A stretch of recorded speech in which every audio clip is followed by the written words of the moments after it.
અમદાવાદનો 32 વર્ષ જૂનો સંઘ અંબાજી ખાતે પહોંચી ગયો છે। સુપ્રસિદ્ધ યાત્રાધામ અંબાજી ખાતે આવતીકાલથી ભાદરવી પૂનમના મેળાનો આરંભ થઈ રહ્યો છે અને ત્યારે આજથી ભક્તોની ભીડ જામી છે।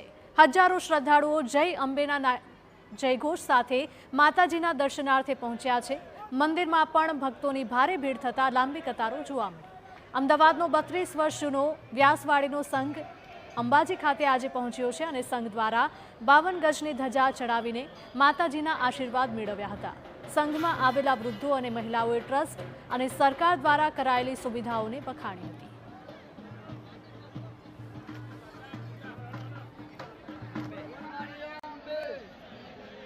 પબ્લિકનો અને મેળાની અંદર પબ્લિકનો ઘસારો વધારો હોવાથી અમે લોકો અમારી સાથે ઘરડા માણસો, બાળકો, મહિલાઓ બધા લઈને આવીએ છીએ। એ લોકોને તકલીફ ના પડે, અમારી પણ અમે સગવડ સાચવી શકીએ તેના માટે અમે વહેલા નીકળીએ છીએ। અમે 32મું વર્ષ છે। 31 વર્ષથી અમે ધજા ચડાવી, 32 ધજા ચડાવી। અમે અમારો સંઘ 32 વર્ષથી આવી રહ્યો છે। એમાં મારે 26મું વર્ષ ચાલતા છે। રસ્તામાં સરકારે સારી એવી સુરક્ષા કરી છે। સગવડો બી, ટેન્ટો બી સારા એવા બાંધેલા છે। અમારી જોડે ગયડાઓ બી છે, નાના બાળકો બી છે, લેડીઝો બી છે, પણ અમને બધાને અમારા સંચાલકો ખૂબ સારી રીતે સાચવે છે।